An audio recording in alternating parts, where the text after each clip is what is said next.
Hay House Audio presents Embracing Change, Using the Treasures Within You with Louise L. Hay.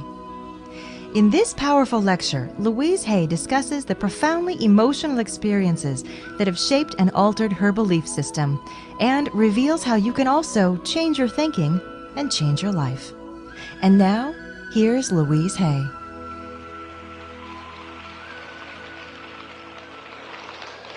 How many of you go to bed with me at night? Yes.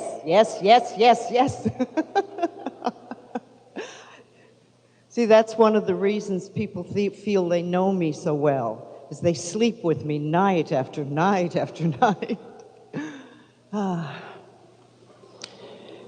You know, Ken Carey, in his new book, The Third Millennium, said something that I thought was so beautiful.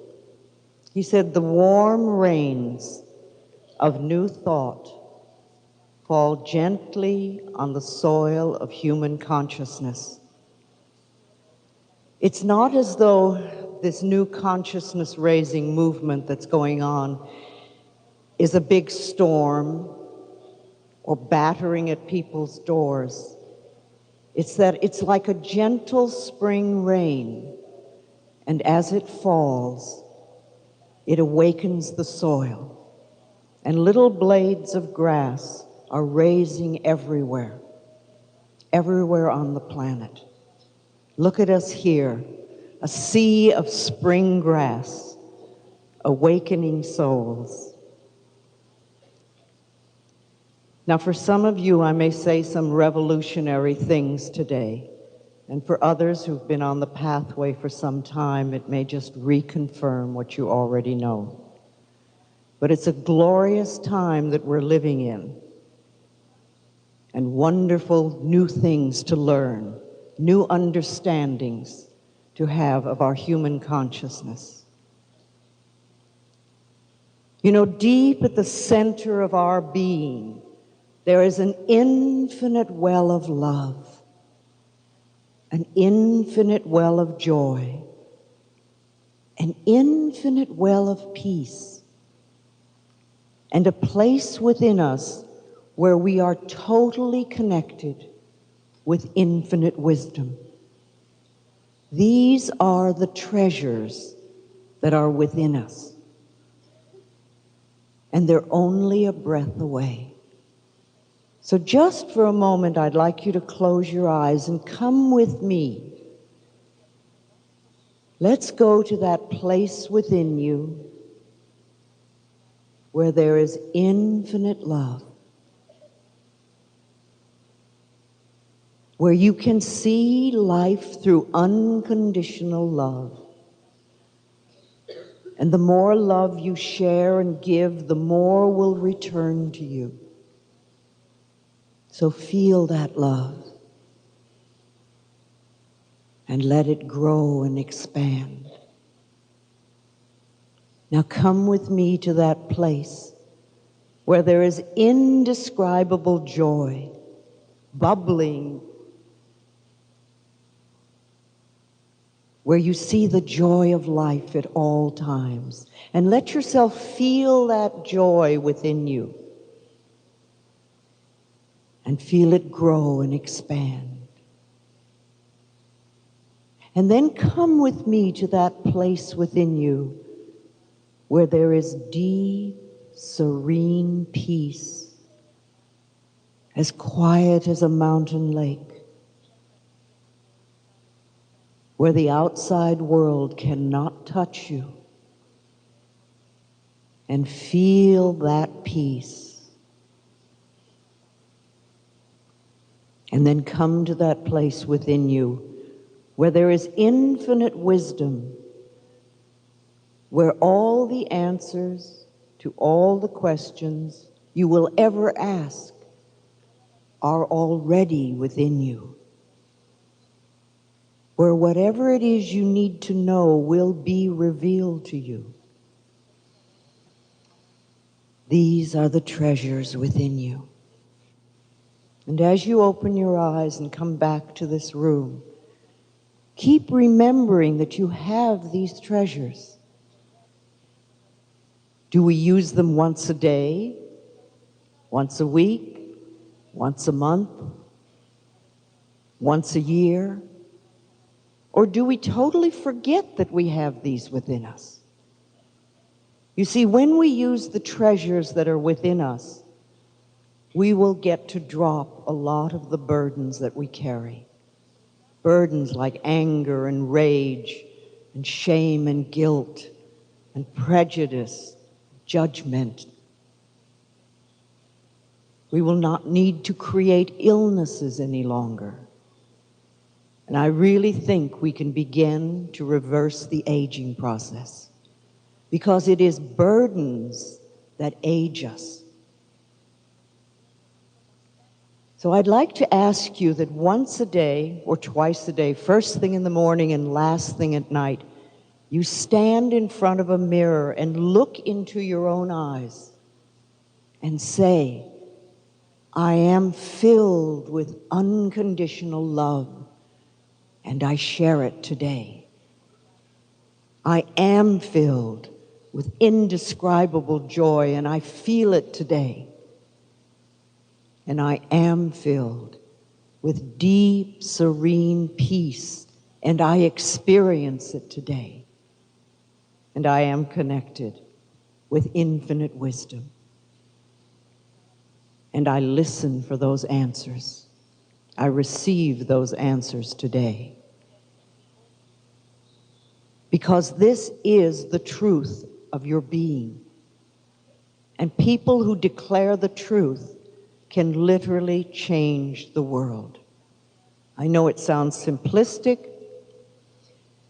it's repetitive, and it is very powerful. We have so much within us that in times past we have not been taught to use. But what is happening now is we are learning the power of our minds and what this can do for us, and how it can literally transform our lives. I am not a healer. I do not heal anyone. I am a teacher who shares ideas with people. And like most good teachers, I too have had many, many dark nights of the soul. And many of us good teachers have come through very, very difficult childhoods.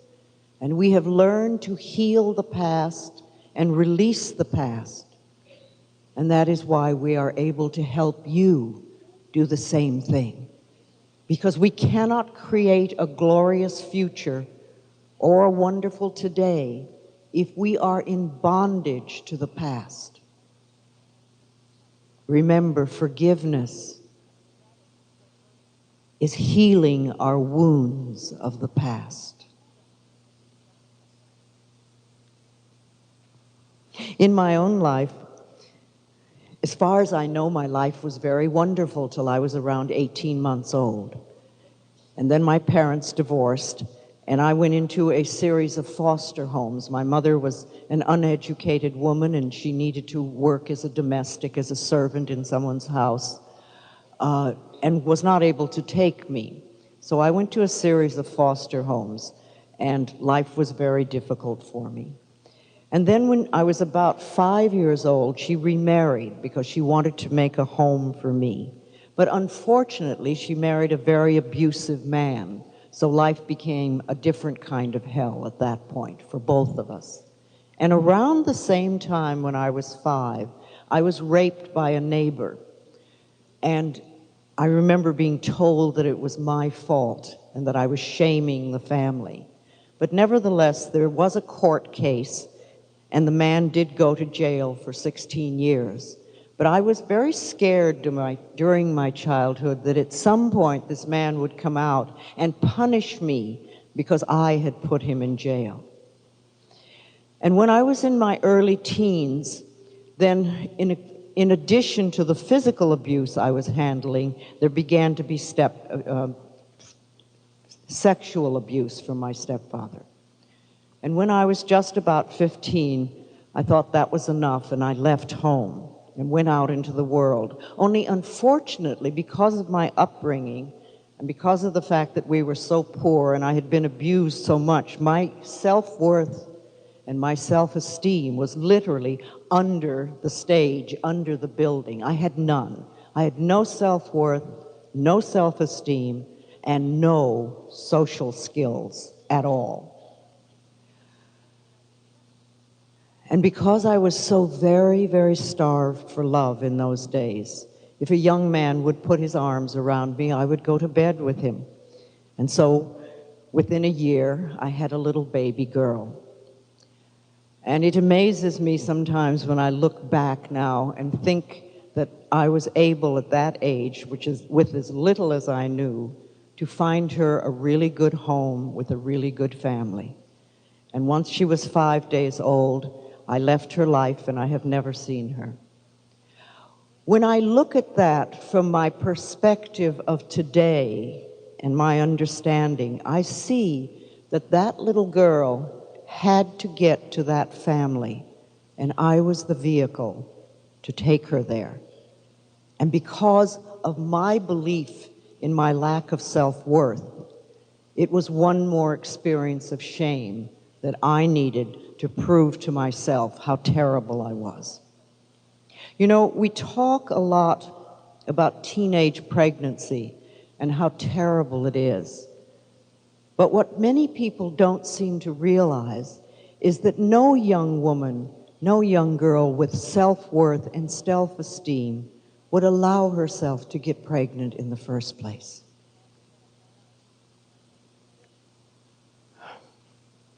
We must fill our children with self-confidence and self-worth so that they are able to handle the challenges that life brings them. If you fill them with fear, they become powerless and they do not know how to heal. So I went on with my life, but because of my belief in myself, my beliefs about life, I attracted many abusive men and many menial jobs. And it took a long time before I could begin to turn that around because I had no self-worth. However, in time, things began to change. And I remember at one point, I married in my late 20s, I married a wonderful Englishman. He taught me social skills, and it was a very nice period of my life for about 14 years. And then one day he wanted a divorce. And of course, I was totally devastated. Because once again, I was saying, I'm not good enough, I can't do it, I can never do it right. But I didn't realize at the time that life was really giving me an opportunity to move into a new phase. And while it was very difficult for me for some time, they say when the student is ready, the teacher appears. And my teacher appeared in the form of a class. A friend said to me, I'm going to a lecture tonight. Would you like to come with me? And I went. And it literally began the turning point of my life. I was in my early 40s, and these people told me that if I was willing to change my thinking, I could change my life. And it was the most important thing that I think I have ever heard in my life. And while I didn't know what they were talking about and didn't really know what they meant, something inside of me said yes. And so I started to go to classes and read books and listen to tapes and make notes furiously and study and study. I, who had been a high school dropout and had never studied anything in my life, suddenly found a subject that absolutely fascinated me, the way my mind worked and the influence it had on my body and on my life. So I was studying away, and time passed, and my life started to change. I was doing affirmations and making some progress, and I started to get what I call the green lights in the parking places, when the little things in life start to work for you, and I thought I was pretty hot stuff. And I was in those days. I was doing well. And after a time, I got to a point where I began to teach what I knew and work with people on how to help them change their consciousness, to change their lives. And then one day, I was diagnosed with cancer. And just like anyone else who is diagnosed with cancer, I went into total panic. I was absolutely petrified. But I did have something on my side. I had tools to work with because I had worked with other people. And at that point, I knew that the mental equivalent for the disease called cancer is resentment. Deep, old resentment that literally eats away at the body over time. I remember calling my teacher and saying, "They say I have cancer." And he said to me, "Louise, you cannot have done all the work you've done on yourself to die of cancer. Now let's take a positive approach."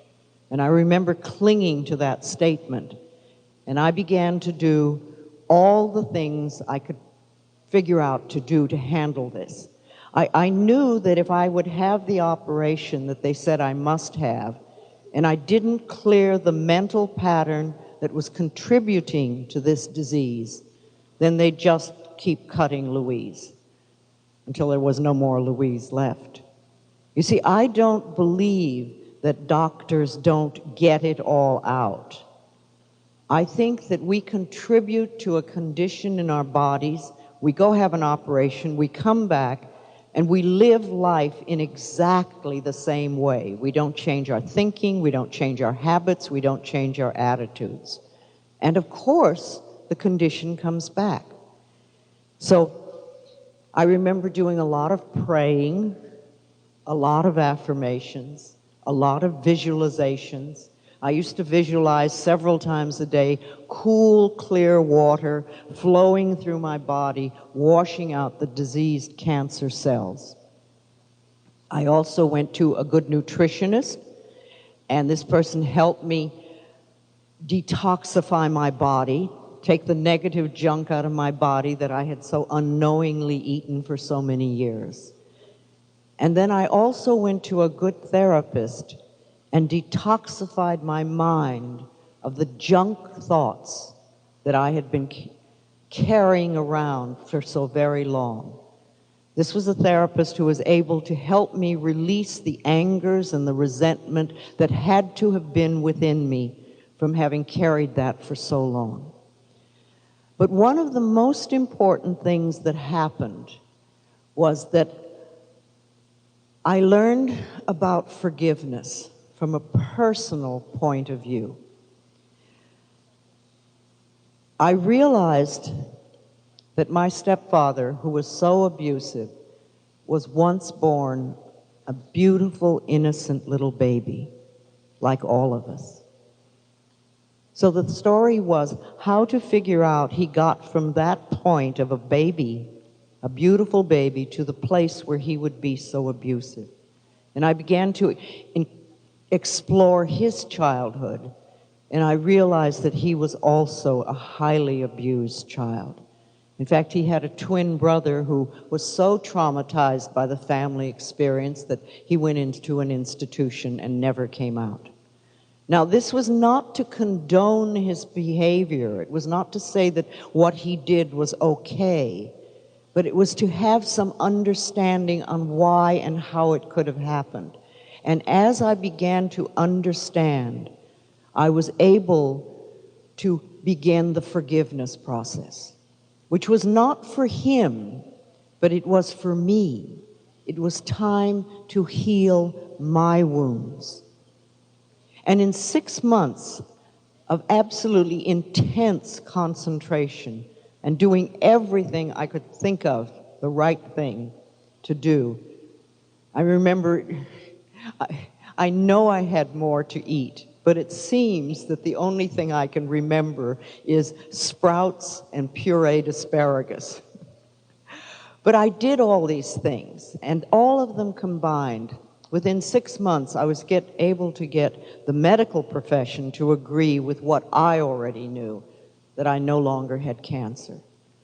And this was an extraordinarily powerful experience for me, because I began to realize that if we're willing to do the work, and many of us are not. You know, there are lots of people would rather die than change their diet, and they do. But if we're really willing to do the work, almost anything can be healed. I have spoken since, or many people who have come through cancer have said to me, and I've heard this over and over again, that it was probably the most powerful experience of their life, because it gave them the opportunity to change. And by changing, they not only healed their body, but they healed their lives. So this was a very big thing for me. And I went forth, I continued to go forth and to teach and share my experiences with others and help them learn how to release their own traumas. And today, I live a totally different life than I ever have before. My thinking is completely different. Abusive men do not know I exist. I'm no longer sending out those signals. And I rejoice in all that is going on in my life. I'm in my 69th year now, and I'm going to be 70 in October. And among other things, I'm becoming very interested in how we age and why. And I know that at the moment we're in the process of a lot of evolutionary changes. See, life comes in waves and learning experiences and evolutionary changes. And we're in a large period of evolution now. And I see my own work now moving in two directions. One, to work with women and really bring them up to where they belong. And the other is to work with elders. And seeing that we do not have to age in the way we used to age. See, it's all consciousness, it's all belief systems, it's society belief systems and our individual belief systems. But these are only thoughts and customs, and they can be changed. I know that many of you in this audience today have read some of my books, or listened to the tapes, or have read other books and tapes, and have taken responsibility for your life and have made changes. See, first of all, I really want to help the women. I want to see that all women have self-love, self-worth, and self-esteem. You know, it's interesting. Up until the 1970s, the only ending you ever put with the word self was like self-ish.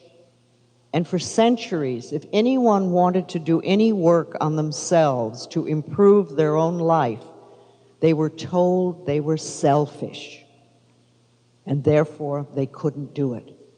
But in the 70s, when we began to have a change in consciousness, we began to realize that we must all have self-love, self-worth, and self-esteem if we're really going to make a difference in our lives.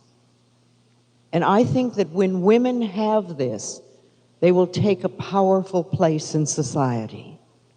You see, for centuries and centuries, women have been under the whims and the belief systems of men. And it is time that we start being powerful in our own way, in our own lives. I think inner self-worth is the most important thing that a woman can develop. It is absolutely vital to our well-being. Because when we have self-worth and self-esteem. We will no longer accept positions of abuse or an inferiority. We will not do that. Women have been brainwashed for centuries into certain kinds of behavior in order to be good women. And I know that there are many, many women that go around in deep resentment at the roles they feel forced to play. And many times, illness is their only way to get a rest. Some people would even die to get rest. And I think it's time we stop that.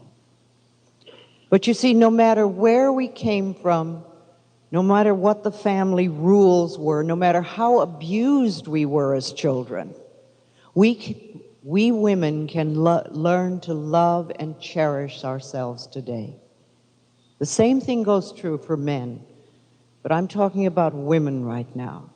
You see, because when we learn to love and cherish who we are, then as mothers, as women and mothers, we will automatically pass this on to our daughters and our daughters' daughters and their granddaughters. And our daughters will no longer accept abuse, and our sons will have respect for everyone, including all the women in their lives.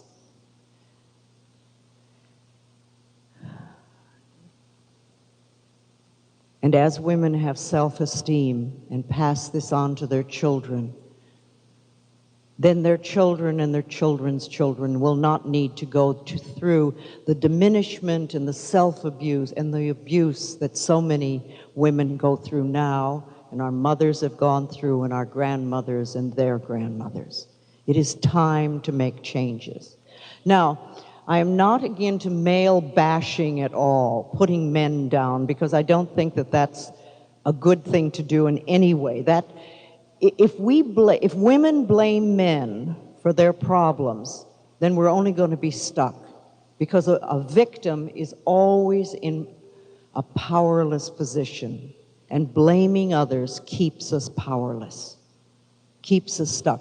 I have tremendous compassion for men, because men too are stuck in their roles, and they carry enormous burdens and a lot of problems.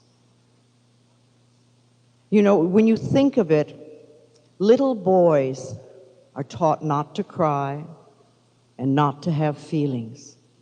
And to me, this is a form of child abuse and torture, because we are meant to have feelings. We all have tears so that we can use them. And also, you know, if you really want to see a man cry, give him a very safe space to be, and let him talk about the relationship he has with his father. So many times you will hear the regret and the sadness for what might have been and wasn't, and all the things that could have been said, and the many times they wanted to hear "I love you" and didn't. So we all carry our burdens and our problems. I think we need to put together something called Every Woman's Successful Guide for Living, which will be a guideline for women on how to think about themselves and how to feel. And it will create a new paradigm for women. I think it's important that we strengthen the ties between women all over the planet, and support and encourage each other in every way that we can. Because remember, if you discourage another person for anything, that discouragement will come back to you in some way. But if we support and encourage each other, then life in turn will support and encourage us. The other thing that I want to do is to work with elders. I almost see creating a movement called Elders of Excellence. I don't know how it is here, but in the States, we're a big youth culture, and we don't think a whole lot of our elders. But you see, all of us get older, so we're setting up what it's going to be like for ourselves when we get older. See, I think it's time that we begin to break the current stereotypes on aging. We need to totally revise our thoughts about aging, what society thinks and believes. Longevity has been changing for quite some time now. You know, in the Roman times, we only lived till our late teens. It was like we reproduced and we were on our way out. And even in 1900, the longevity, the life expectancy for people was 49 years. And in 1 century, we have moved it up to around 80. Well, if we can do that in 1 century, why can't we move it up to 125 or 150? It's all just a concept. Science is beginning to discover that there may be absolutely no limits to how long we can live. You know, they did a study in a university a few years ago in the States on middle age, and they discovered that at whatever age you believed middle age to be is the time when your body starts deteriorating. And if you believe that 40 is middle age, then you're going to start going down. If you believe 50 is middle age, that's when you'll go down. But what if you believed that 75 was middle age? What a difference that would make. See, the body has to follow the thoughts in the mind. It has to. The thoughts we think and the words we speak are incredibly powerful. So we're in the middle of enormous evolutionary changes right now. Women rising to power and elders living much, much longer lives. You see, we're all going to grow older, all of us.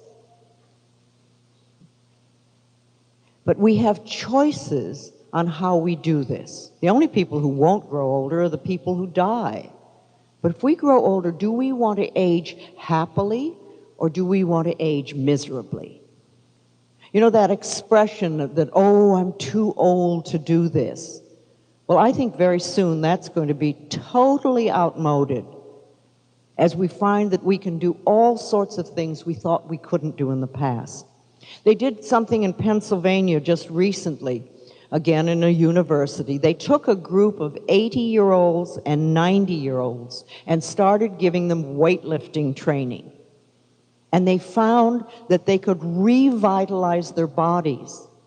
You know, so much of the disability that goes with old age comes from years of not using our bodies, just sitting or shuffling across the room. And by having weightlifting exercises, their whole bodies were revitalized. And they noticed that the 90-year-olds, in 2 months, they could triple their strength. Well, you know, when you start to feel that you have power again, it does wonderful things for your mind. It's youthening on every level. And there's a group of women in Dallas, Texas. They call themselves the Steel Magnolias. And they're 65 to 85. And they're a karate group. And they go around and do karate demonstrations to show people what women of any age can do. And I tell you, if a mugger ever approached any of those women, they'd be in trouble, because those women know how to handle themselves, including the 85-year-old. And it was very interesting that the trainers said that the most difficult thing to teach the women were not the movements, but the voice. That when they made a movement and they had to go, ha! That was very difficult for the women to learn, because they weren't used to using their voices with power. But once they got it, that was different. And I was reading, I think it was just a week ago, there's a 91-year-old pilot who has a small newspaper. It's in the West somewhere. And they produce a weekly edition. And every week he gets in his airplane with all the newspapers rolled up, and he goes to the outlying farms. And he has the papers next to him, and he picks them up, and he flings them. And he says, I can get it on the porch every time.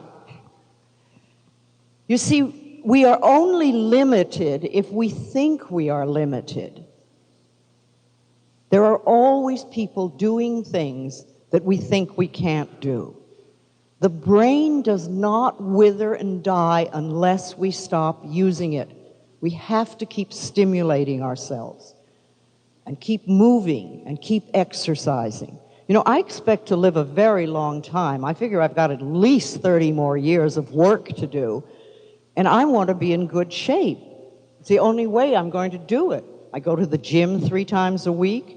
I eat as well as I can. When I'm home, I grow my own food. I eat lots of vegetables. I want to take care of myself mentally and physically so that I can keep moving with agility to my very last day. You know, they've done a lot of research on elders, but unfortunately, it's all been on sick people. What's wrong with people? And I think it's time that we start doing some in-depth studies on older people who are happy, healthy, fulfilled, and really enjoying life. Because when we study these people, then we will learn how we can all do it. Unfortunately, pharmaceutical companies do not make money on healthy people. So somebody else is going to have to do the research.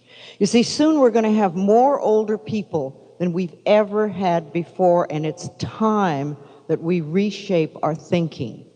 We must reshape our thinking and everything concerned with that. We've got to sort of unplug ourselves from society's concept of aging, the current concepts. We must, because I think that we can make the second half of our life even more wonderful than the first. But we must create a conscious ideal of what this is going to be so that we can aim for it.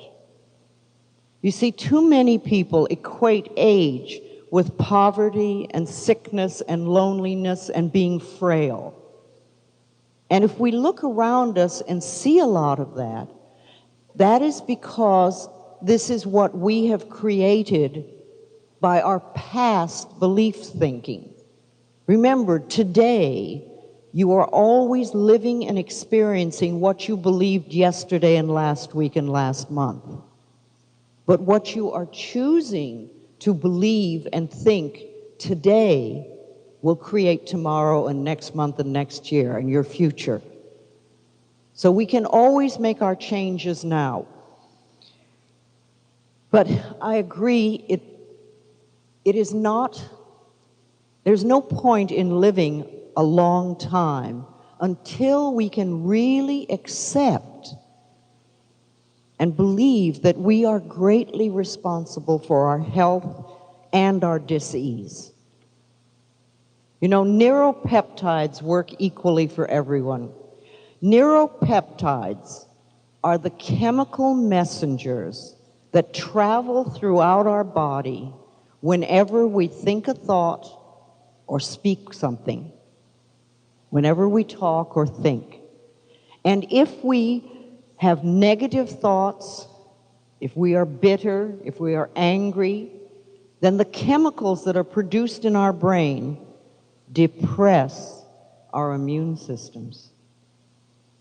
But if when we think thoughts, we are loving and optimistic and open and have faith in life and in other people and in ourselves, then the chemicals that are produced at that time strengthen our immune system. It's as simple as that. Whatever we think is constantly having an effect on our bodies and our experiences. You know, for a long time, I really didn't understand the concept of we are all created equal, because that seems so strange. You know, there are tall people, short people, rich people, poor people. There are attractive people, unattractive people. There are stupid people. There are brilliant people. What do you mean we're all created equal? And then I finally got it. What that means is, no matter who we are, the same thoughts affect us in the same ways. Anger is as toxic to a Jewish body as it is to a Christian body, to a Spanish body or a Chinese body. to a homosexual body or a heterosexual body. Anger is a toxic emotion. We are all created equal. If we think in negative thinking, if that's our consistent way of living, we are guaranteed to develop dis-ease. If we have an illness and we will not let go of our past, if we will not forgive, if we will not heal our emotional wounds, we will not heal our bodies. And that is as true in every country, with both sexes, with everyone. We are all one, and we are all created equally. All this stuff about how we look and how much money we have, that is the outer illusion. But the internal process is exactly the same for all of us. All of us. Neuropeptides work equally. So next time you're letting yourself go into a pit of rage, try to stop yourself and say, no, wait a minute. I'm depressing my immune system. Is this what I want to do? Conscious living is what we're aiming for. Conscious living. See, we're all setting up our later years. All of us. I don't care whether you're 14 or 40 or 60 or whatever. You're setting up your later years. And two questions that I think are vital for all of us to ask ourselves is, one, how do you want to age? How do you want to age? How do you see yourself when you're 75? What do you see? What kind of a person? Alive and vital? Or in a wheelchair? And the next question is, how do you want to die? How do you want to die? Do you want to die in a hospital bed with tons of tubes in you? Or do you want to, when it's your time to go, have a little party and say goodbye to all your friends and then go to bed and go to sleep? Wouldn't that be a better way? You see, we're constantly creating our future, and we need to think that far ahead, because what we're doing today has a lot to do with how that will be. How will it be when we're older? I'd like to see us all be elders of excellence, and each one of us using those treasures within us that I talked about at the very beginning. And you see, if you really believe, if you can trust life, you have faith in life, if you know you're filled with unconditional love, if you know you're filled with joy, if you know that within you is so much peace that nothing can ever hurt you, and if you know that all the answers to any question you ask is there, that whatever you need to know is revealed to you, then what difference does it make what our future is? It's going to be good. And we can be flexible and flowing and trust life. Takes a while to get to that point, though theoretically we could do it in an instant. It depends how much we're willing to let go of tribal concepts and all those limitations we were raised with. You know, I'm a very, very simple lady with a simple, simple message. Love yourself and heal your life. Forgive the past, move on, and live in today. You cannot have a wonderful today if you're holding on to the misery of the past, or even the good of the past, or you're terrified of the future. You know, the people that talk about the good old days and how wonderful it was and it isn't good now, remember, you've created both realities. And if you created good days at one point in your life, you can do it again, even if today is not that good. Get a hold of your thinking. Start to do conscious living, conscious. You know, life is simple if we let it be, but we make it so complicated.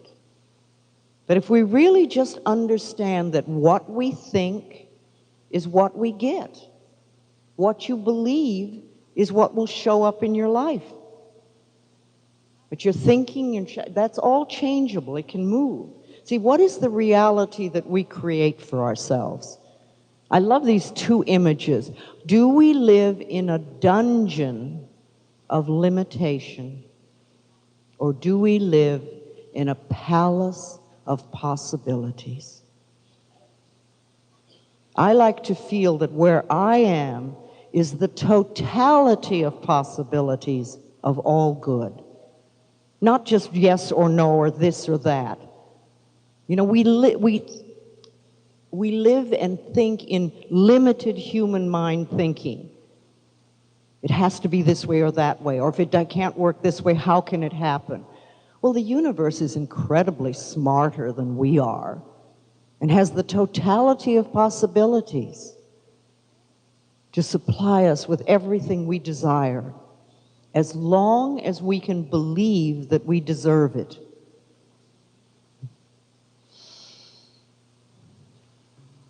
See, when we change our thinking, we change our lives because we drop our limitations. Limitations are what it's all about. And we've had some experiences that show us that we can drop limitations. You know, how many people here have heard of fire walking? Walking on hot coals, the classes? Some? Well, a few, all right. Okay, has anybody here actually done it? Okay, one person back there. We all know that it is totally impossible to walk on hot coals with your bare feet and not get burned. Now, we know that. And yet, there are people out there now teaching classes on how to do it and getting 20 and 30 people to do it in an evening. Now, if you have a dis-ease like cancer, and you attend a fire walk, as they call them, and you can walk on hot coals without getting burned, wouldn't that blow your mind totally? In that case, surely you could drop a small thing like cancer. We are in the process of moving beyond limitations. We all want to find that place within us where the bumblebee lives.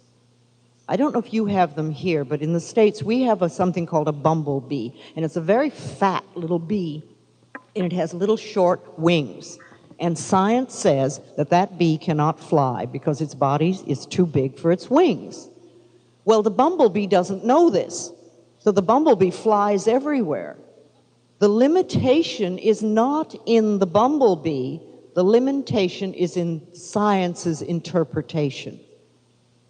And we all have that place within us where we can do things that we did not know we could do. But we have to give ourselves a chance. You know, I like to think of our thoughts like drops of water. One thought does not mean very much. It's like one drop of water on this stage.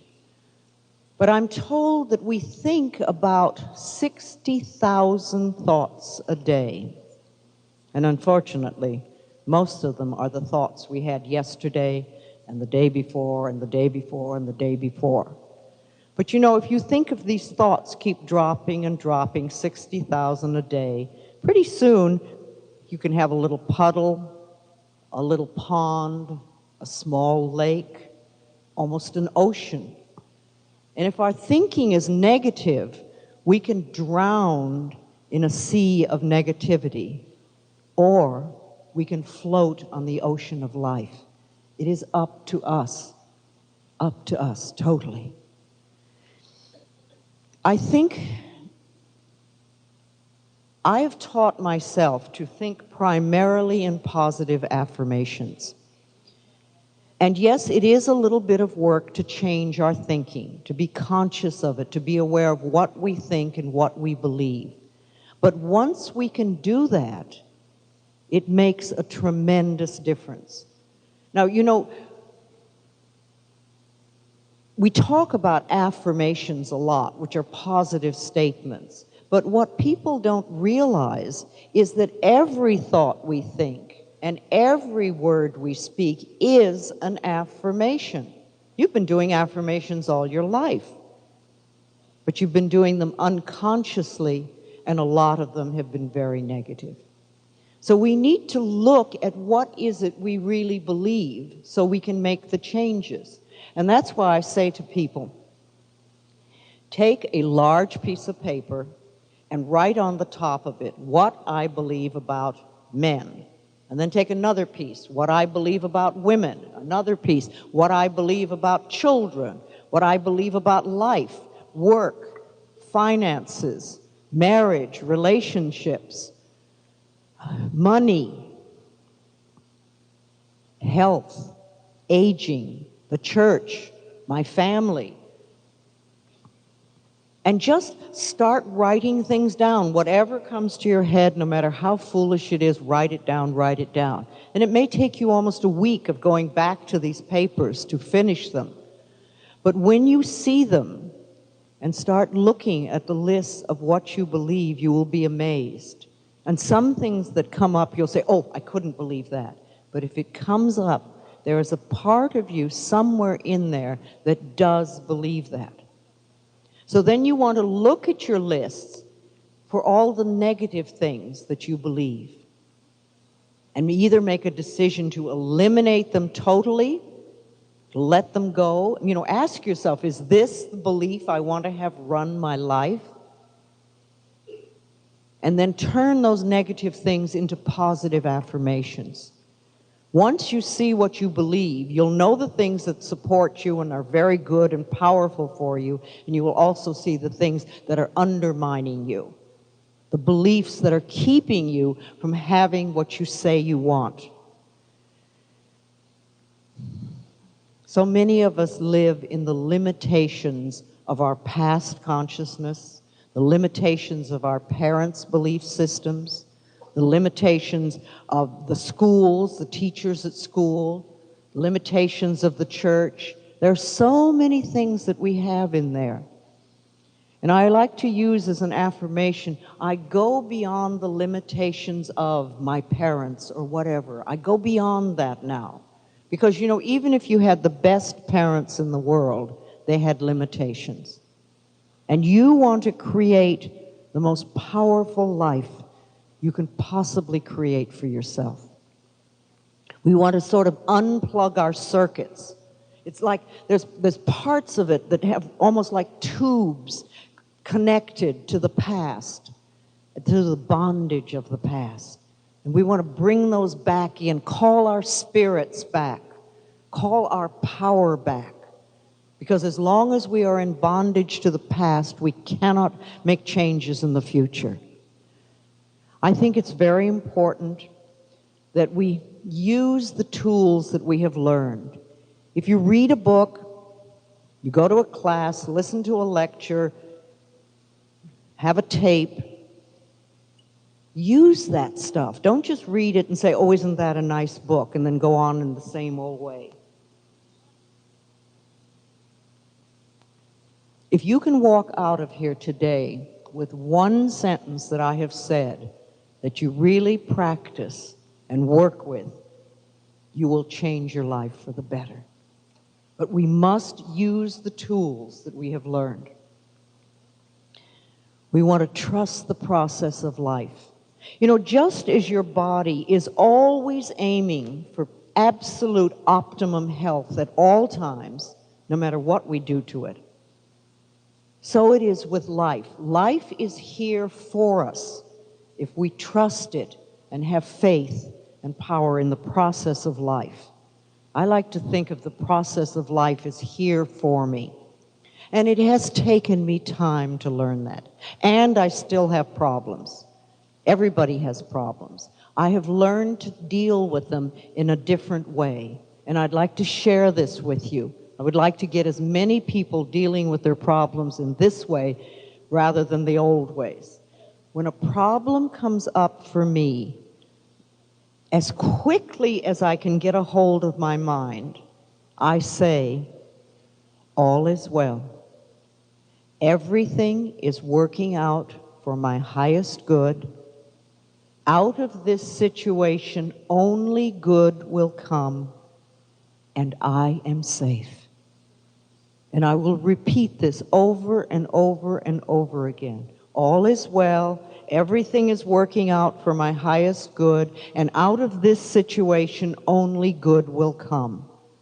And I say it till I clear the air for myself so that I know the truth of this situation. And that gives the universe a chance to find the solution. And I have seen it work miracles. It gets you through things. The phone can ring and there can be a solution. Something will happen because you have taken your mind off the problem and you have declared the truth for yourself. It is a very powerful exercise. I travel the world a lot, and I am so pleased to see that everywhere I go, there are audiences like this. And it's not just audiences for me. It's audiences of people that are eager to take control of their life. And it's happening all over the planet. I get letters from everywhere. We are searching for new answers. You know, the astrologers would say that in the Piscean age, we looked outside of ourselves for a savior. We'd say, save me, save me, save me. But the Aquarian age, which we are beginning to enter now, we are turning within to find the Savior within. We are learning that we are co-creators with the universe. It's not just that we're little helpless victims and life is buffeting us about, but we are co-creators. We have a lot to do with our experiences and our health. And I see another phenomena that is really wonderful. It's what I call the self-help groups that are getting together. It's becoming a new social norm. People getting together with the similar problems, looking for solutions. It doesn't do any good to get together with a problem if all you do is sit there and play Ain't It Awful? Oh, isn't this terrible? But if you're looking for solutions, everybody in that group can improve the quality of their life. So we look at our beliefs, we make our lists, we see what barriers we have put up to stop us from living the full and rich life that we could. This is not to make us wrong, but we must see what it is we believe before we can make the changes. And then we develop some guidelines for living. And one of the first and most important one is to stop all criticism. This is absolutely vital. Criticism never heals anything. It doesn't heal anything out there. It doesn't heal anything in here. We need to love and accept ourselves. When you're scolded, it's hard to make changes. When you're loved, it's easy to make changes. And besides, the things that we have been criticizing ourselves for years, we're still criticizing ourselves for. It's not the way to help. And the things we criticize other people for are reflections of things we don't like about ourselves. The next thing is don't scare yourself. How many times have you absolutely terrorized yourself with your own thoughts? Don't do that. It's a very unloving thing to do. Let your thoughts be your best friends. Let your thoughts support you in every way possible. Be committed to the relationship you have with yourself. You have been with yourself since the moment you were born, and you will be with yourself until you leave the planet. Don't scold yourself. You want to wake up in the morning and be thrilled to find that you're there.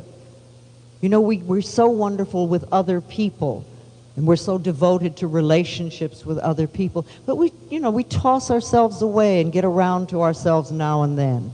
No, be committed to yourself. Treat yourself as though you are loved. As though you are someone who is very loved by you.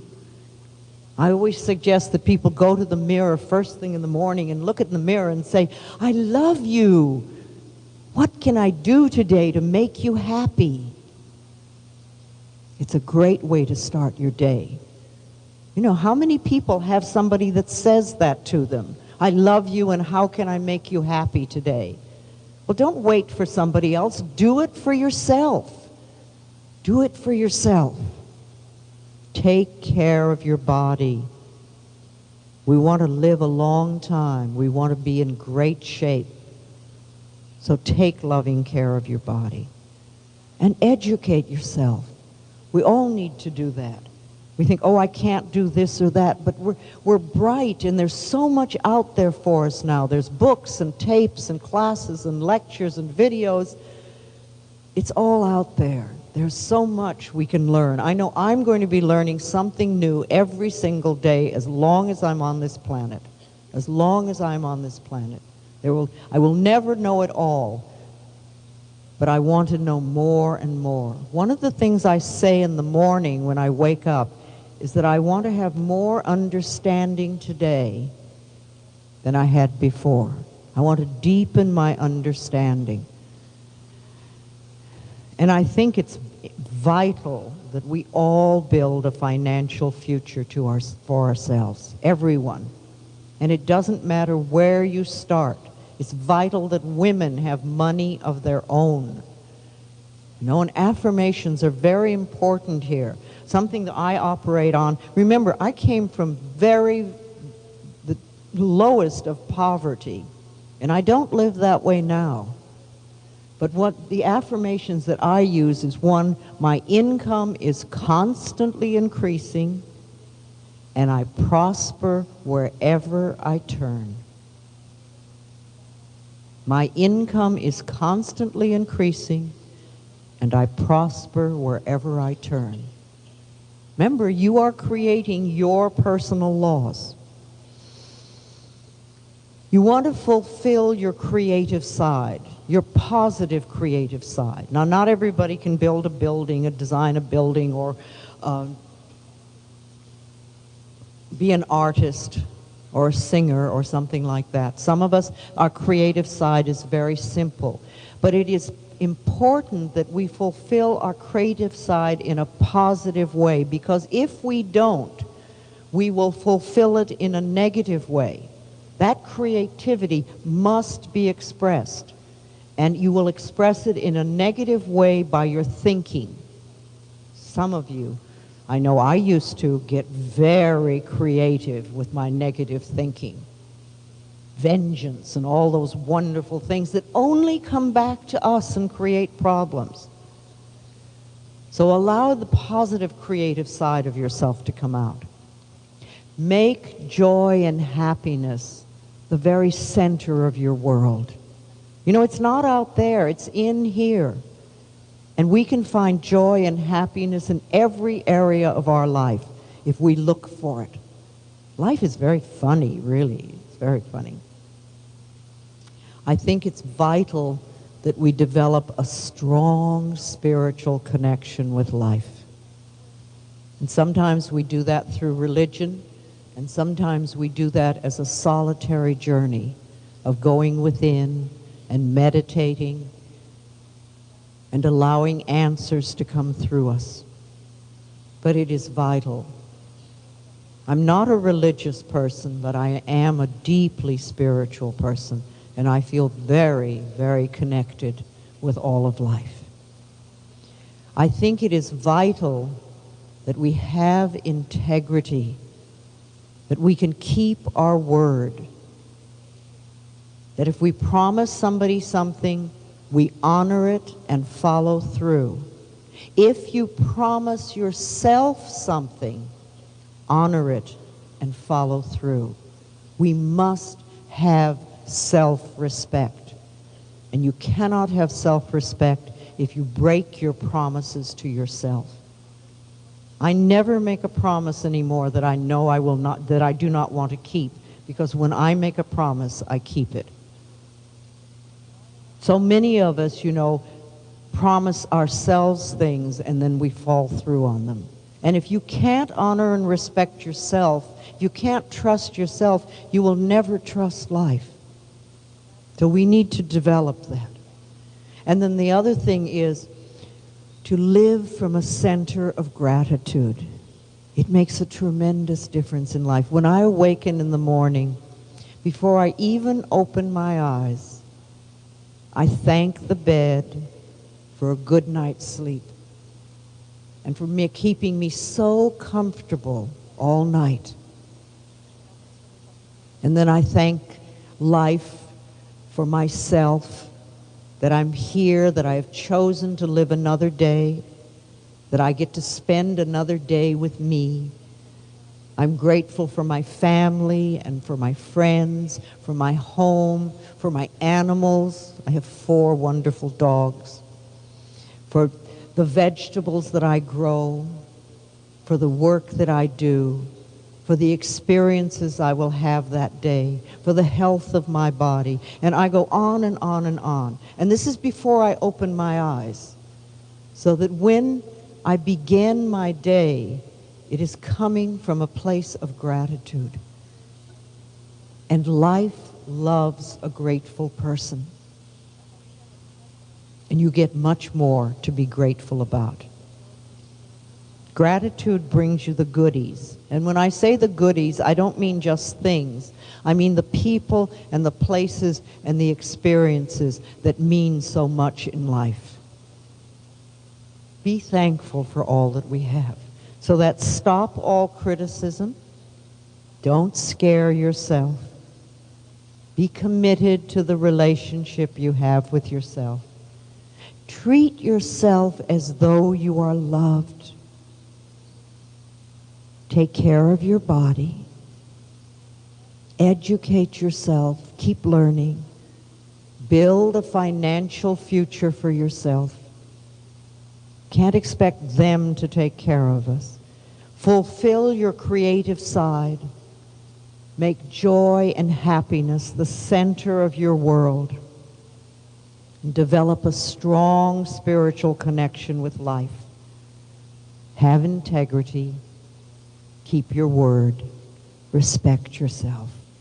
And live from a center of gratitude.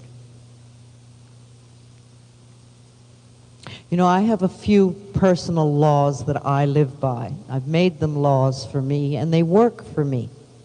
One is I am always safe. I know that I am divinely protected. This enables me to move freely in the world because I am safe. I also know that everything I need to know is revealed to me. It always is. It's amazing how I can hear things. With the information I need to know comes to me. And everything I need comes to me in the perfect time-space sequence. I will do an affirmation for something that I think I want, and then I just let it go. I feel like it's out in the cosmic kitchen. You put your order in. You go to a restaurant, and you decide what you want to eat, and you put your order in the kitchen. And then you don't run into the kitchen to see how it's being done. You assume that they are taking care of it. So you go about your business, you drink your glass of wine, you have your cup of coffee, you eat some bread, whatever it is, as you wait for your food to come out. You know it's happening. And it's the same thing when you do an affirmation for something. You don't have to keep figuring out how it's going to happen. It's done. It will come in the perfect time-space sequence. I also know that life is a joy and filled with love. That every one of the wonderful things about this work that I do is almost everywhere I go, I am greeted with tremendous love. And that's a very nice thing. I also know that I am vibrantly healthy. I know that. I will never again go through the sort of dis-ease I've gone through before. because I am in a totally different space. I know I prosper wherever I turn. I know that I am willing to grow and to change. I don't feel I know it all. I'm willing to see a dark corner of myself as they pop up now and then, and I go, oh, well, all right, that's one to change. That's another one to change. And I also know that all is well in my world. Our consciousness creates our experiences. Learning to love ourselves is a challenge we all go through. As little babies, we were born loving ourselves. But then we go through many, many experiences so that we forget that. We think, oh, well, maybe that's not true. And some of us even learn to hate ourselves. But one of our spiritual challenges is to learn to love who we are, in spite of what has happened or in spite of what they say. See, all of us go through the challenges of learning to forgive ourselves and forgive others and to love ourselves. It is part of our spiritual growth. Our negative thoughts come from fear. So we're always in this position of, are we coming from fear or faith? Do you trust life, or are you coming from a fear space? Are you coming from scarcity or abundance? It's our choice. It's our choice. Life is wonderful. We can make it so. Grazie. We are...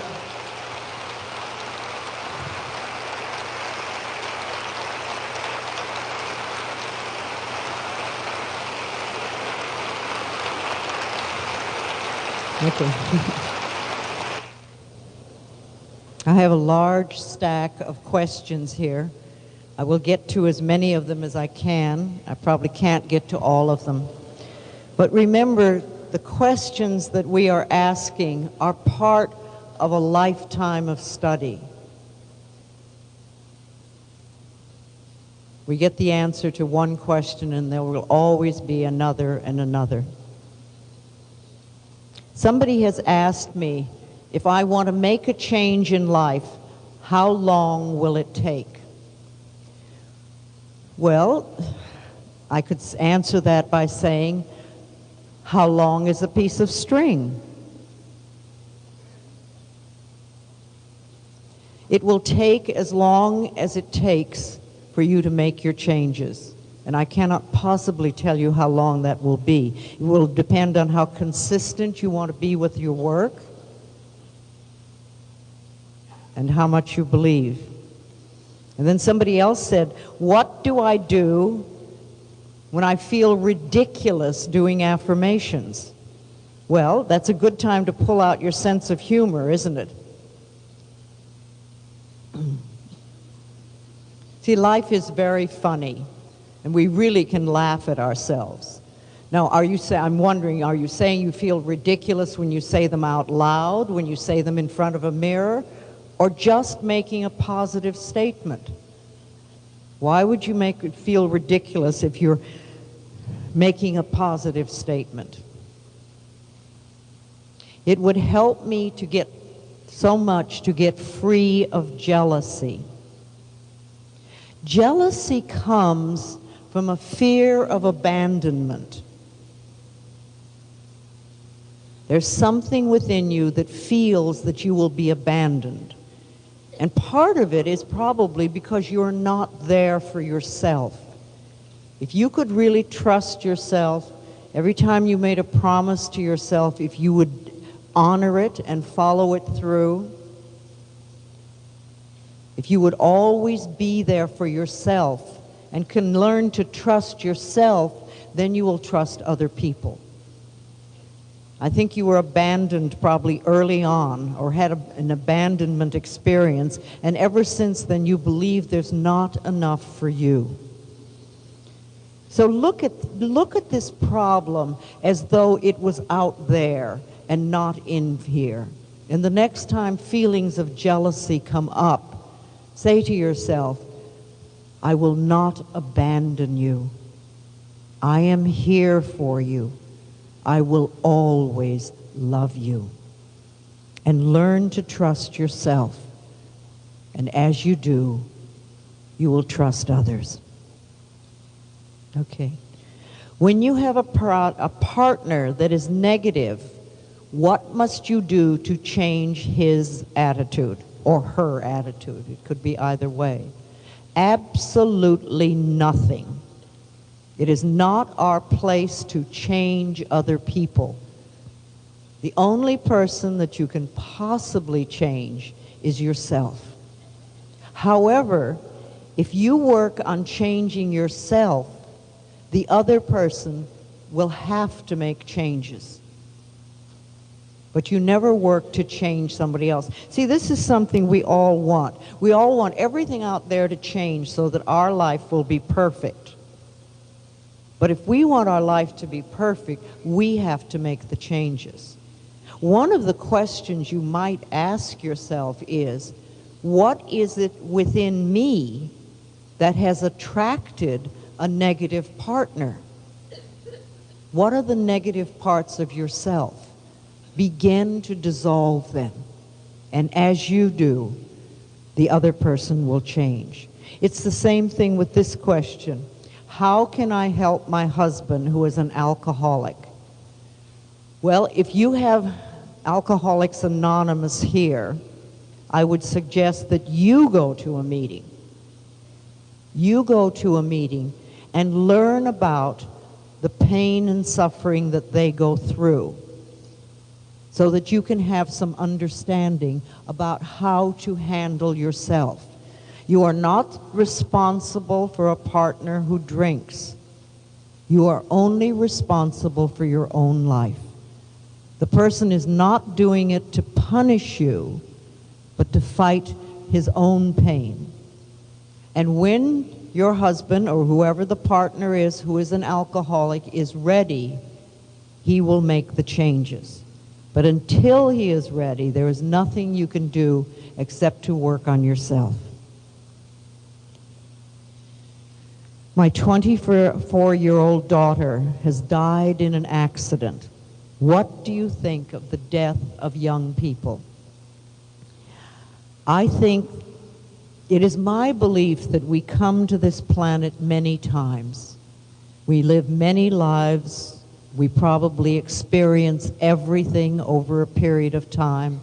We're male, we're female, we're every color that there could possibly be. We're homosexual, we're heterosexual, and each time we have a life, we die in a different manner and at a different time. There is no decreed time for how long we should live. Some people come in, they don't even make it out of the birth canal alive. Some people come in and are here for a few days and die a crib death or something like that. Sometimes we die of childhood illnesses. Sometimes we die in accidents. Sometimes we die of very old age. I think each experience is perfect for our soul growth. The human mind may not understand it, but I think each one of us, on a soul level, chooses our time to go and how we go. And that's not always an easy concept to understand. And I know that if your daughter has died, you are going through a tremendous grieving process. And this is normal and natural. And while you will have sorrow in your heart forever, do not destroy your own life because of this. The first year after someone dies is the hardest for those people that are left, because you have to go through all the seasons and all the holidays and all the different experiences that you had with that person through the year. And after a year of grieving, Life gives you the opportunity to lessen the pain. Now you have the option of holding on to the pain forever, or you can hold on to beautiful, loving memories of that person. I don't know why she went at that time. I do know it was the right time for her this time.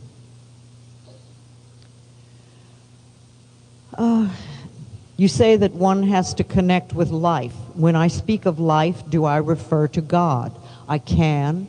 When I say life, when I say the universe, I talk about the power that created this all, the power that is in charge, the power that many people call God. Whatever word is comfortable to you. I do not see God as an old man sitting on a cloud making notes of my sins. I do not have that image. I have an image of a power that moves the sun and the stars and that beats my heart, that knows how to make a flower grow, that is always doing its best to make life wonderful in spite of the choices that we make.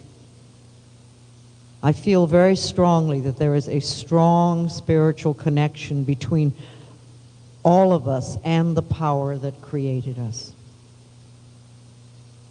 What can we do to get rid of anger?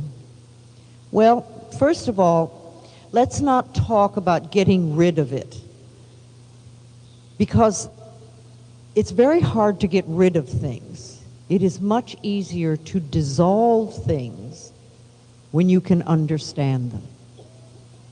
Anger is a reaction that either other people have done something wrong or they are doing something wrong. If it is of the past, for goodness sakes, let yourself go. Remember, every experience we have in life, we have been a co-creator for it. And every person that is in our life is a mirror of a belief system of ourselves. So when we look at an incident that is wrong, that we are angry about, a good question to ask ourselves is, what is my part in this? Again, not to make ourselves wrong, but to begin to understand the process of how life works. And yes, I, like anybody else, I get angry, but I hold it a very short period now. It does not last the way it used to. It comes up and it goes down. And especially if I get into that all is well and everything that's happening is for my highest good, and out of this experience only good will come, then you can move through it very quickly. Anger is just one of many emotions. See, the negative state is not a place to stay all your life. Stresses are supposed to be like fleeting conditions. They move through unless we hold on to them. We grab them and we hang on, and we won't let them go. So if you want to let go of anger, to dissolve it, and you could even use that image of it like being a black cloud, and you're allowing the sunshine to move through and just dissolve that cloud. We can choose to let it go.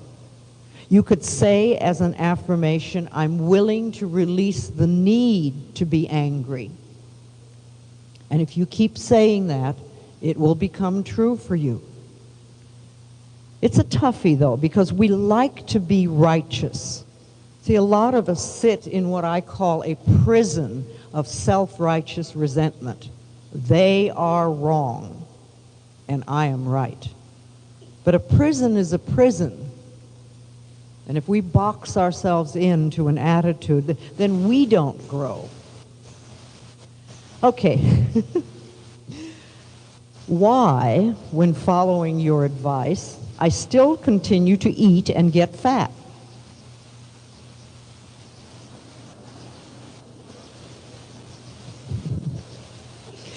probably tastes good. You have some very good food here.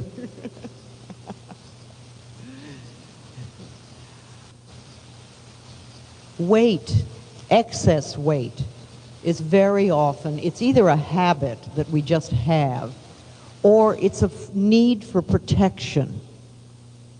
We feel protected when we're a little bigger. And, you know, there was a time in my life when I used to help people work with all sorts of problems. And we would fix this sort of thing, and fix this sort of thing, and fix this sort of thing.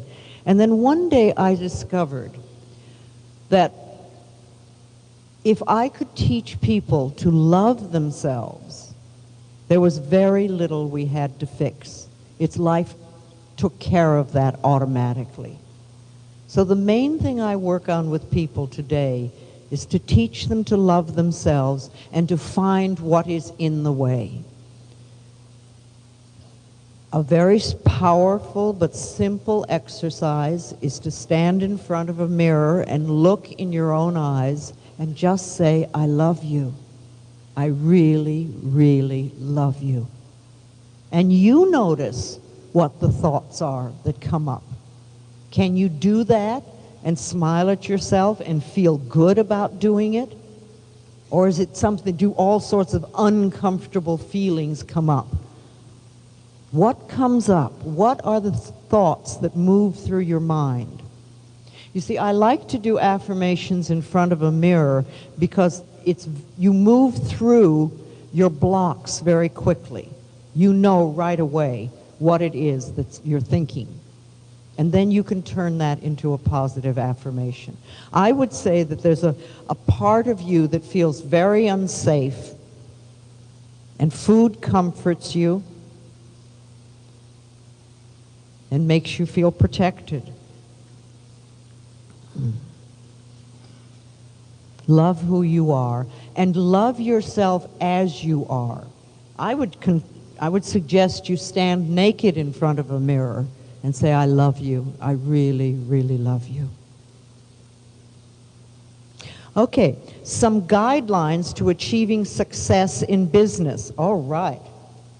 I have very strong ideas in business. I think if you go into business to make money, you're doomed. If that's all you're going into business for, is to make money, you'll have struggle. To me, where I come from in business, and I have a very successful business now, a publishing firm, my thought is always, how can I help the people? What can I do to help? And I like to think of every business transaction that takes place as though we bless and prosper each other. And if you bless your customers with love, if you know that you have a service that other people want and you're really helping people, then I think you will automatically succeed. But if you just go into business to see how much money you can make, it will be a struggle. In fact, the more we can come from that space in our heart of how can we help people, the better it is. I know that we say this to our authors when authors bring a book proposal to us. It's always, well, all right, now what can we do with this book to really, really help people? I think affirmations are important in business. You know that you have a product or a service that people want. You bless your customers with love. You visualize people coming to your place of business or responding to your business if it's mail order, whatever it is.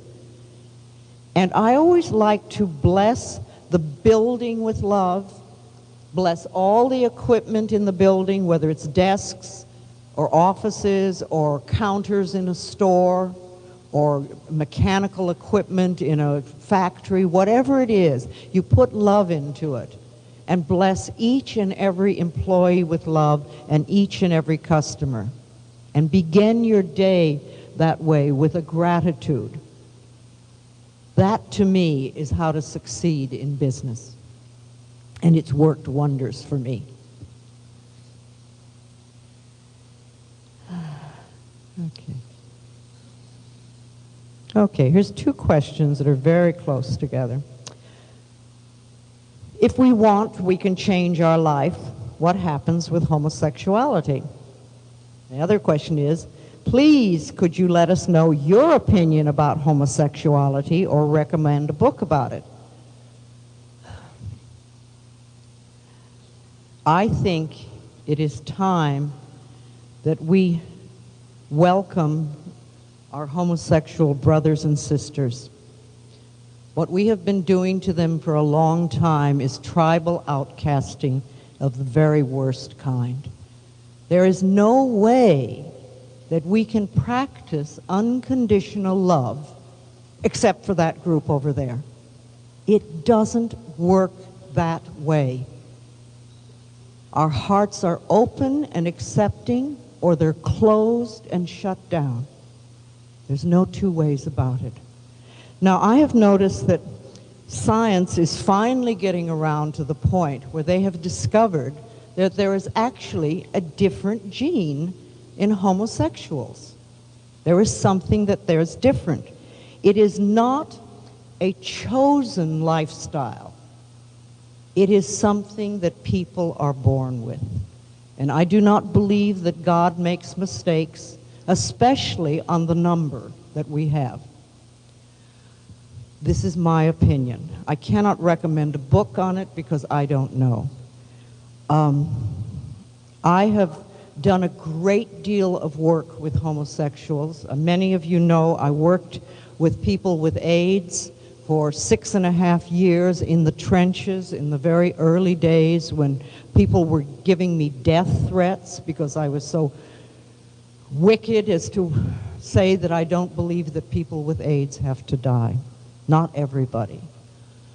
I have never once worked with a homosexual person on a therapeutic level where the person did not know before they were 5 years old that they were homosexual.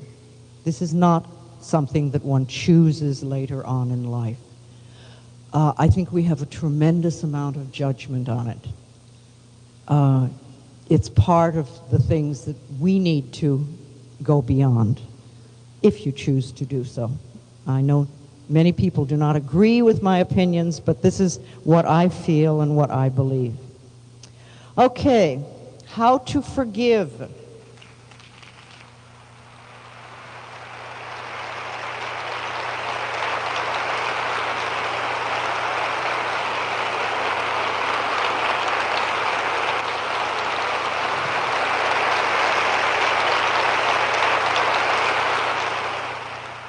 I seem to champion unpopular causes, but you know, I'm almost 70. What are you going to do to me? Let's go to something that's important now. How to forgive, and how do I know when I have forgiven? Forgiving is letting go of your charge on something. Forgiveness does not mean saying it's okay what they did, because sometimes what they did is pretty awful. The deed is awful. But you forgive the experience within yourself. You let it go. You heal your wound.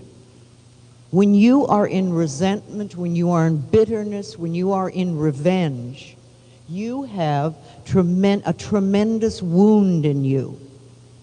It comes from the past, and you won't let it go. And you are the one that needs healing. Now, when you have forgiven, you will no longer have a charge on it.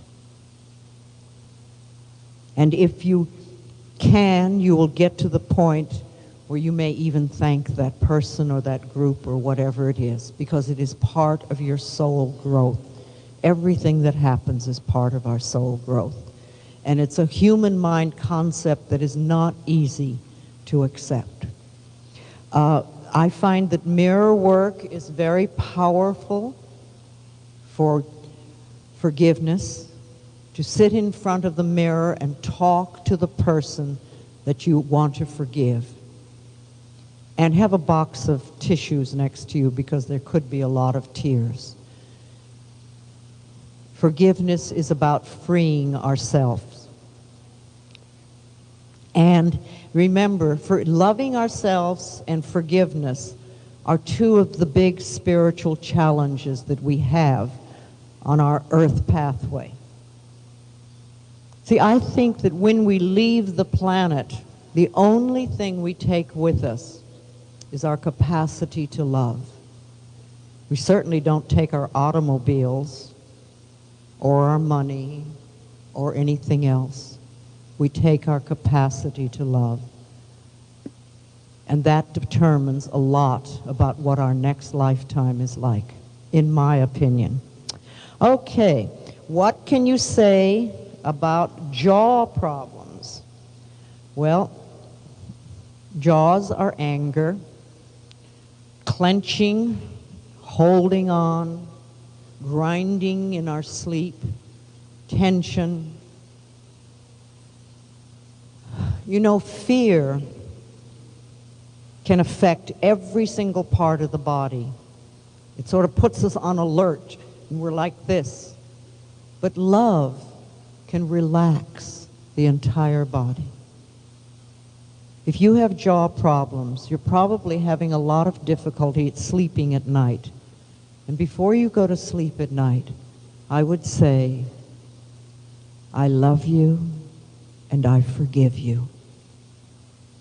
I love you and I forgive you. And I sleep in peace. And if you do that every night, you will start to shift that pattern. I release the anger. I let it go. Again, I think gratitude helps us a great deal on releasing these patterns. Who and what is God? Well, I said that before. In my opinion, it's a power and a force. Now, there are many, many different opinions about who and what God is. And they're all right for everybody, but I think it's a force. What happens after we're dead? Well, I'm not an authority. However, my belief is that we do live many, many lifetimes. And I've always had an image, or I've had an image for a long time, of the end of my life is like, I've been in a play, I've been in the stage, and I leave the stage, the curtain goes down, I go into the dressing room, I take the makeup off, I take the costume off, and I walk to the stage door absolutely naked. And I'm greeted on the other side by lots of love, by a new director and a new script, and go into rehearsal for a new play. That's an image I've had. I'm handed a new costume. I think that we have our schooling, our experiences, and when we leave the planet, first of all, we are greeted by enormous amounts of love, more than we usually experience here. And then we go to sort of a holding place for a bit, where we examine what's happened before and what this lifetime was like. And then we make choices about the next lifetime. What is the learning experience I will need this time? What is next? And I feel we really choose the lifetimes. And while some of the choices may not make sense on a human mind level, on a soul level, it might make a great deal of sense. We might choose to come in as a cripple because there is an experience there that we need. We could choose to come in as many different things. Will we love ourselves in spite of whatever that experience is? Will we fulfill our soul growth? This is my opinion. Will we see our loved ones after, if they're around? You see, they may come back before you leave. Because if we're constantly cycling and recycling, I don't know. Well, I was with so many people that died of AIDS, and when I'd see a baby born, I'd often say, "Is that you, Philip? You know, hi, David, is that you? Have you come back already? Have you come back to help heal the planet?" So I know that we're greeted with love. If you read any of the literature about it, there's quite a bit of after-death experiences now and near-death experiences, and they all talk about tremendous love. And perhaps they're waiting, perhaps they're already here. Perhaps your daughter was your grandfather. Who knows? What do I think about reincarnation? I just said that. Why does my son behave so badly and I live through it? I don't know what troubles your son. I don't know. I don't know how much of your stuff he's acting out. This is not to say it's our fault, but children are always reacting to the emotional atmosphere of the home and the conditions that they were raised in, and the atmosphere between the parents. You see, when we grow up, we learn what love is all about by the way our parents treat us and by the way our parents treat each other. I also know that at this point in time and space, there are a great many temptations out there for young people, and I think it's part of our evolutionary growth. I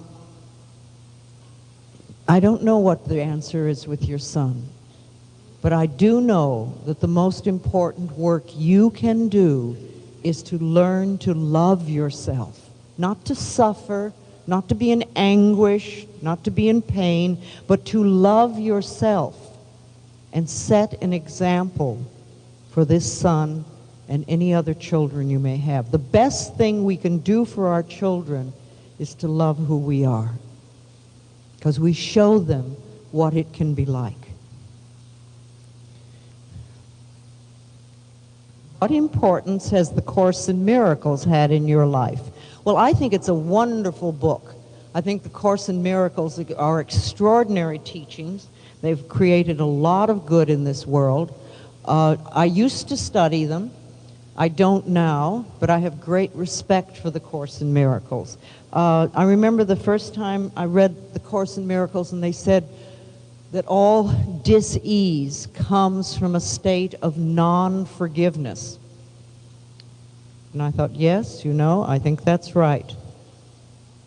Because dis-ease does come from the stuff we hold on to from the past. Sadness and sorrow and regret and hurt can have to do with illnesses that are from the waist up. And anger and rage and resentment will have to do with diseases that are from the waist down.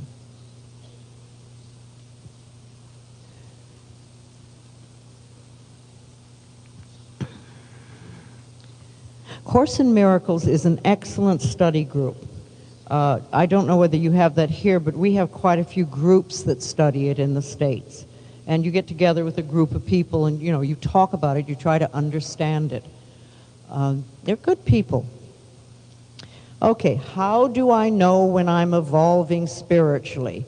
Well, you don't ask that question. You know you're evolving spiritually when your life starts to work better, when things begin to fall into place. Then you're in connection. You see, I think it's very important that we have body, mind, and spirit. It's almost like a triangle, and we need to have them in balance. When your body, when your mind, and your spirit are totally balanced, then your life works. See, evolving spiritually is not just your religious connection. It's everything, because your life is spiritual. We are not human beings having a spiritual experience occasionally. We are spiritual beings who have chosen to have a human experience. And it's a very different way of looking at life. Just love yourself no matter what. You are evolving spiritually. We all are. Okay. Give me an answer for a terminal patient. This sounds like it might be a nurse or somebody with a physical pain who asks, what did I do to have all this? Am I so bad? It always saddens me when I hear people becoming guilty over illness, because that is not a healing act.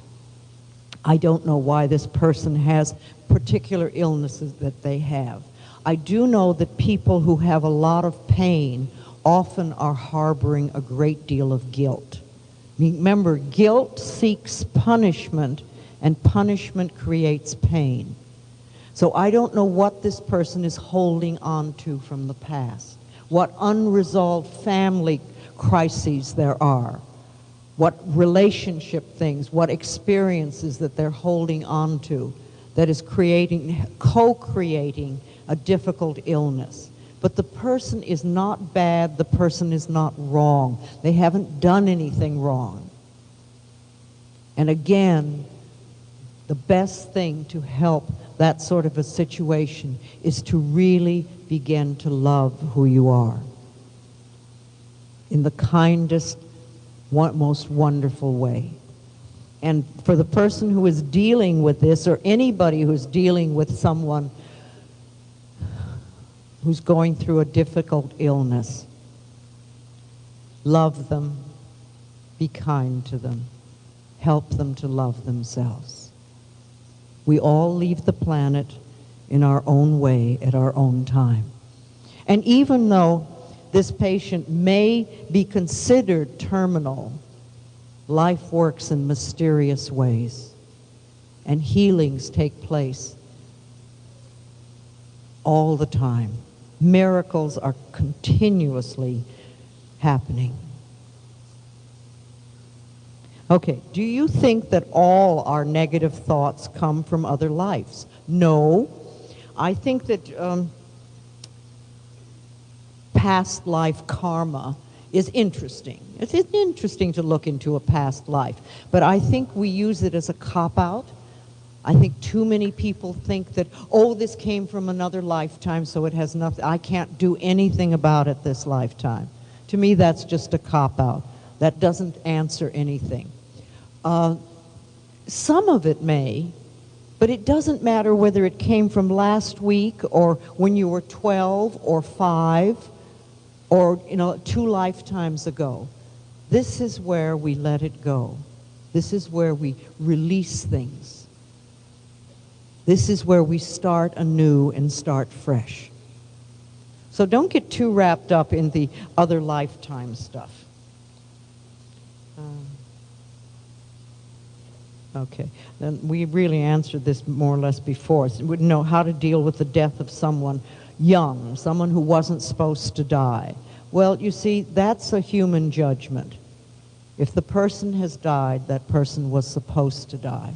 That was part of the soul commitment, the soul decision. And as I said before, you love them, hold them in tenderness, do your grieving, and then move on. Because your life is not meant to stay in a constant state of grief over one person, though it can always be in your heart. Death is not an easy thing.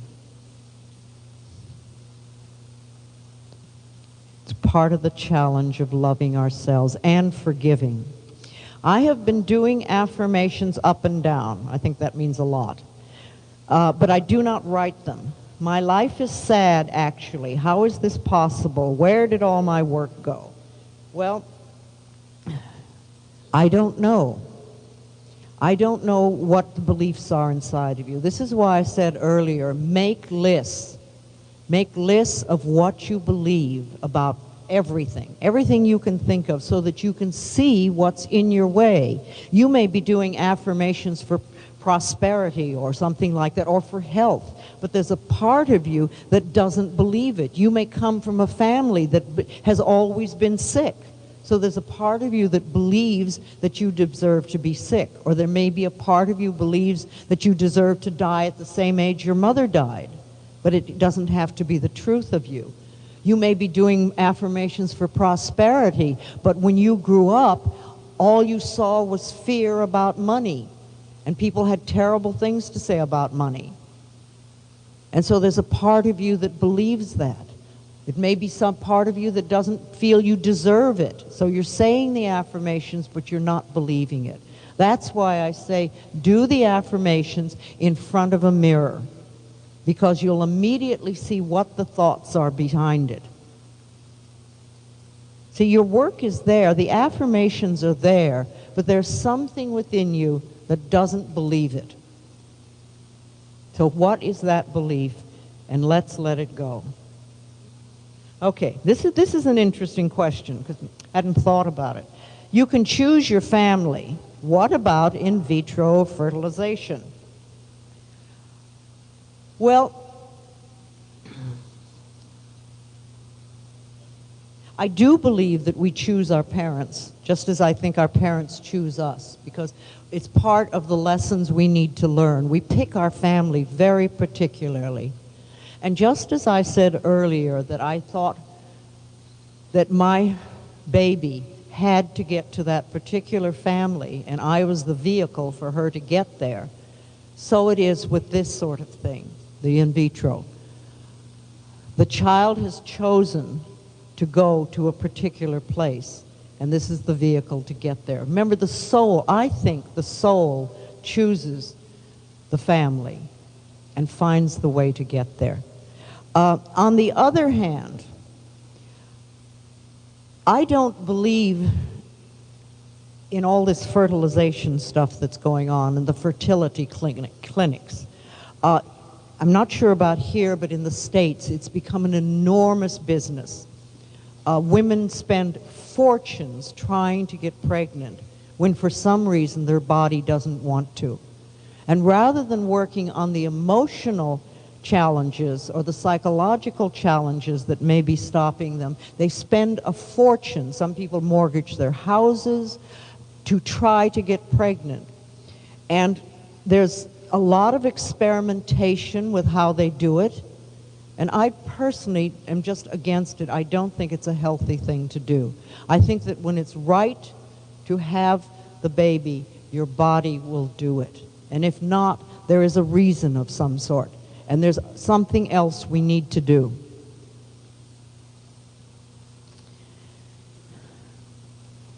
Good question. Now, there's a little group over here that is responding. Okay. In one of your books, you say depression is a difficult illness to cure. Why do you say this? I don't think I have ever said that depression was a difficult illness to cure. First of all, it isn't. I don't think of it as an illness. Depression is anger turned inward. When we are depressed, it is because we feel we don't have a right to be angry. There's a situation that we feel hopeless about. Like, what good would it do to get angry because I couldn't do anything about it anyway? And therefore, we get depressed. Depression is hopelessness.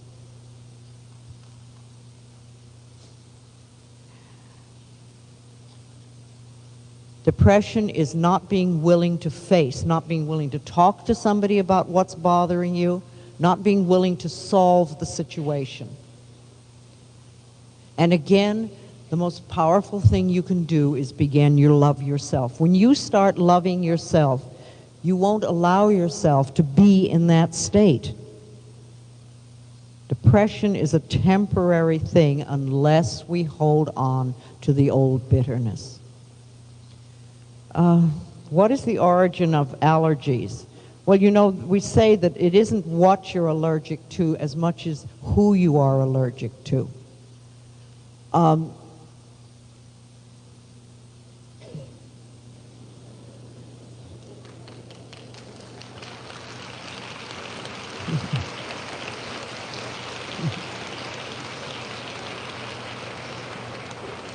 I think a great many allergies come from emotional difficulties.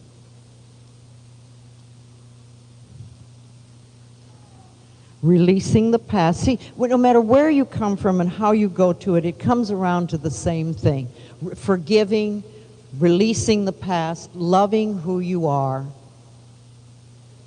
and living in the present with gratitude and honor, self-worth, self-love, and self-esteem. No matter where you go, no matter what the question is, no matter how you approach, whether it's a disease or a relationship or anything else, it comes back to the same core issue. Do I love myself? Am I willing to forgive the past? Am I willing to let go and live in present time, being grateful for all that is, loving life and loving me? That's the answer. I love you. And so it is.